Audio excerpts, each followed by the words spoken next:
Trump's return. Can he end the Ukraine war? Hello, everyone. Mr. Trump has pledged to resolve the conflict between Russia and Ukraine before stepping into the Oval Office in January 2025 if he wins the presidential election this November. This means that former U.S. President Donald Trump promises to bring a peaceful solution to the Russia-Ukraine conflict within 2 months if he is elected president in the upcoming term. This commitment was made by former President Donald Trump during a campaign rally in Philadelphia, Pennsylvania on June 22nd. This was Trump's final campaign event before his debate with current President Joe Biden on June 27th. Before I enter the White House, right after I win the presidential election, I will resolve the terrible conflict between Russia and Ukraine, Trump asserted confidently. Trump has repeatedly expressed his views on the Russia-Ukraine conflict. In mid-June, during a campaign rally in Detroit, Michigan, he mocked Ukrainian President Volodymyr Zelensky for continuously asking the U.S. for aid. He comes to America, goes home with $60 billion, then declares he needs another $60 billion. It will never end, Trump said. According to observers, Trump's statements about Ukraine have raised concerns that Washington might stop or reduce aid to Kyiv if he wins the election. President Biden's administration has been making efforts to assure Ukraine of long-term U.S. support. During the G7 summit in Italy on June 13th, the U.S. and Ukrainian presidents signed a 10-year security guarantee agreement for Ukraine. However, analysts believe this agreement could be reversed if Trump decides to do so, as evidenced by his previous statements. Speaking at the National Congress of the Liberty Party in Washington on May 25th, former President Donald Trump declared, "Under the current administration's leadership, America is becoming a failed nation. Trump pledged to restore peace and stability if he is elected. We will talk about freedom, prosperity, and capitalism in America. And even before I take office at the White House, right after I win the presidency, I will resolve the terrible war between Russia and Ukraine so we stop spending hundreds of billions of dollars on other people's wars."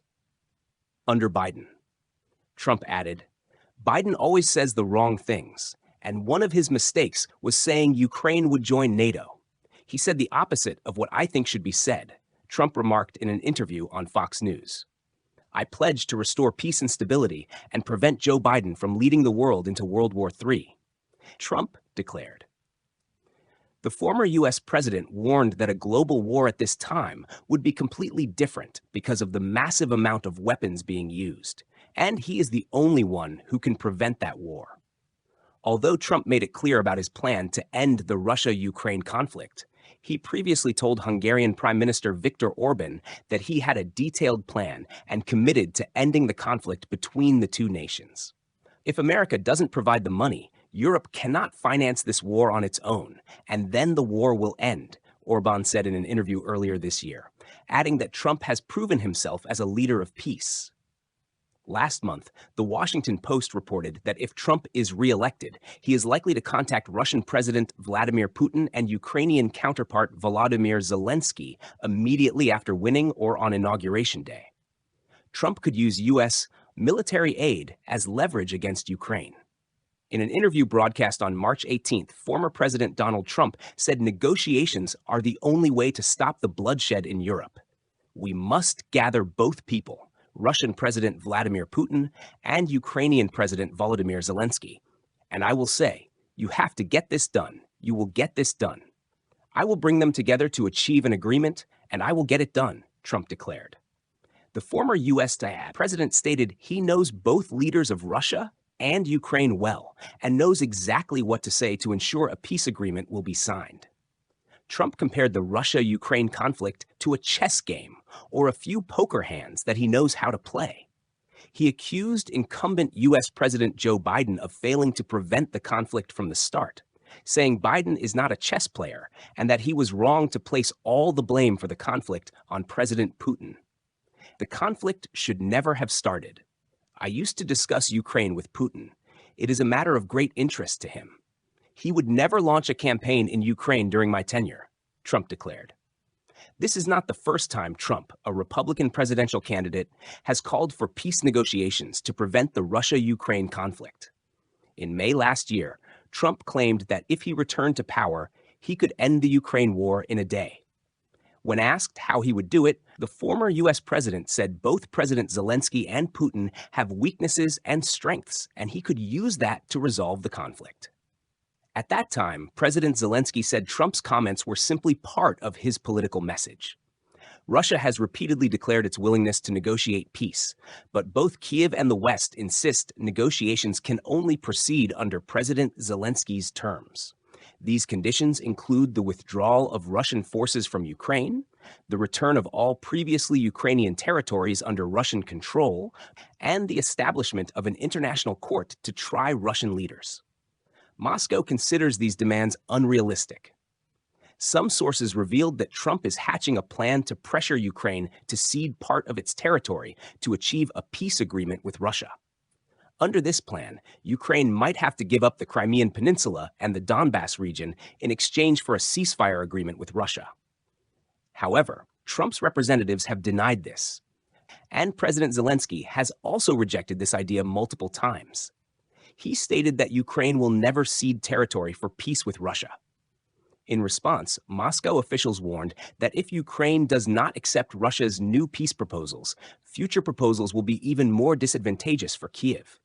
Meanwhile, Europe is cautious about the scenario that Trump could return to the White House. Many European experts believe the old continent will face both challenges and opportunities if former U.S. President Donald Trump returns to power, with challenges being more prominent.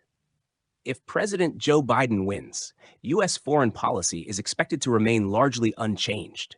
However, if Trump wins, the situation will be completely reversed. Many old continent politicians are still not accustomed to the turbulent years with the U.S. during Trump's previous term. With Trump, we realize that America doesn't always act in Europe's interest, especially when it contradicts U.S. interests. CNN quoted an anonymous senior European diplomat as saying, "With Trump's team being better prepared in terms of policy framework and personnel compared to the 2017-2021 period, Europe fears the new administration will soon implement drastic measures in foreign, security, economic, and environmental policies that harm the interests of European allies." For Europe, the U.S. is an irreplaceable partner in supporting Ukraine specifically and defending the old continent in general.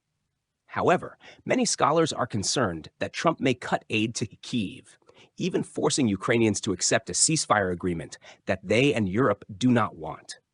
Although recent actions by the U.S. Congress make it less likely for the U.S. to withdraw from NATO, there is a complete risk that the U.S. will reduce its commitment to European security, NATO, or member states.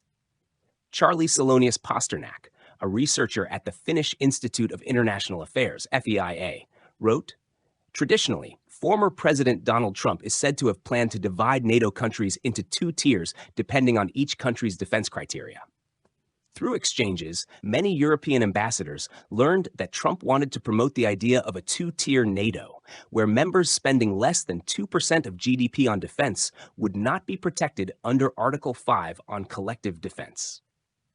Article 5 of the NATO Charter states, "Any attack or threat against one of the members of the alliance will be considered an attack or threat against the entire alliance, at which point NATO has the right to take collective measures to prevent the threat or respond to the attack." NATO is a military alliance consisting of 32 members led by the U.S. The members have agreed to spend at least 2% of GDP on defense. However, NATO estimates show that only 11 members meet this level. When in office, Trump frequently complained about the U.S. bearing the cost for NATO members. He even warned of withdrawing the U.S. from the alliance. Earlier this year, Thierry Breton, commissioner of the European Internal Market, stated that Trump told European Commission President Ursula von der Leyen in January 2020, "The U.S. will not support if Europe is attacked. You need to understand that if Europe is attacked, we will never come to help you." Breton quoted Trump's statement when he was still in office. At that time, Trump also said, "NATO is dead. We will withdraw from NATO. You owe us $400 billion for not paying the necessary defense costs, especially Germany." At a campaign event in May, Trump also caused controversy with his statement. Russia can do whatever they want to countries that don't pay back NATO's financial and military contributions on time. Nevertheless, some argue that Trump's challenges are beneficial for Europe. As America becomes more distant, European countries will increasingly rely on each other to enhance their autonomy. If Trump wins in November, this will be evidence that the transatlantic relationship is growing further apart, posing additional challenges for Europe in defense and trade. However, it also presents an opportunity for France and Europe. Barbara Montazer of the International Institute for Strategic Studies, IISS, analyzed. According to Montazer, French President Emmanuel Macron will see it as a victory for his pursuit of enhancing Europe's strategic autonomy. Thank you for watching the video. If you found the video interesting and enjoyable, don't forget to like and subscribe to support our channel team. For now, goodbye, and see you in the next videos.